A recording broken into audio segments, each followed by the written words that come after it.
গতকাল ৫ বন্ধু মিলে রানীগঞ্জের দামোদর নদীতে স্নান করতে যাওয়ার সময় তাদের মধ্যে অভিজিৎ মণ্ডল নামে ১ বছর ২১-এর যুবক দামোদরের জলে তলিয়ে যায়। সূত্র মারফত জানা যায়, জামুরিয়া বিধানসভার কুনুস্তরিয়া এলাকার বাসিন্দা ছিল অভিজিৎ।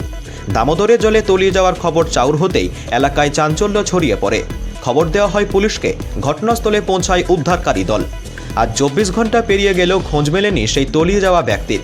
তবে প্রশাসনের পক্ষ থেকে জোর কদমে তল্লাশি চালিয়ে যাওয়া হয়। আনা হয় স্পিডবোট। ডিজাস্টার ম্যানেজমেন্টের দল সেই স্পিডবোটের মাধ্যমে দ্রুততার সাথে তল্লাশি চালিয়ে যাচ্ছে। তবুও এখনও পর্যন্ত অভিজিতের কোনো খোঁজ মেলেনি। প্রশাসনের গাফিলতির দিকেই আঙুল তুলে আজ রানীগঞ্জের ৬০ নম্বর জাতীয় সড়ক অর্থাৎ পশ্চিম বর্ধমান ও বাঁকুড়া সীমান্ত রাস্তা অবরোধ করে বাড়ির পরিজনেরা এবং এলাকাবাসীরা বিক্ষোভ প্রদর্শন করেন। পুলিশ বাধা দিচ্ছে, করবে না, কেন করবো না?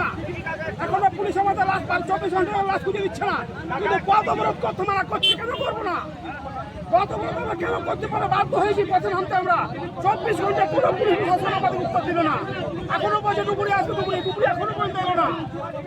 তাহলে আমরা কি করবো বলুন? আপনারাই বলুন আমরা কি করতে চাই। বেশ কিছুক্ষণ ধরে চলে এই অবরোধ। এ বিষয়ে অভিজিতের মামা জানান, গতকাল অভিজিৎ এবং তার ৪ বন্ধু মিলে দামোদর নদীতে স্নান করতে আসে। কোনো কারণবশত অভিজিৎ জলে তলিয়ে যায়, কিন্তু সেই সময় তার সাথে থাকা তার বন্ধুরা তাকে সাহায্য করেনি, এমনটাই অভিযোগ অভিজিতের মামার। খবর পাওয়ার পর তারা ছুটে আসেন এবং এলাকার মানুষও ঘটনাস্থলে ছুটে যায়। খবর দেয় পুলিশকে, কিন্তু দীর্ঘ ২৪ ঘন্টা পেরিয়ে যাওয়ার পরেও আনা হয়নি কোনো ডুবুরিকে। শুধুমাত্র স্পিডবোট নিয়ে নদীতে ঘুরছে কয়েকজন। অভিজিতের মামা জানান, দেহ উদ্ধার না হলে তারা পুলিশ প্রশাসনের বিরুদ্ধে বড় ধরনের বিক্ষোভ প্রদর্শন করবেন। আমার রাতি এইখানে স্নান করতে এসেছিল ৩-৪ জন মিলে, তারপর ওকে নিখোঁজ।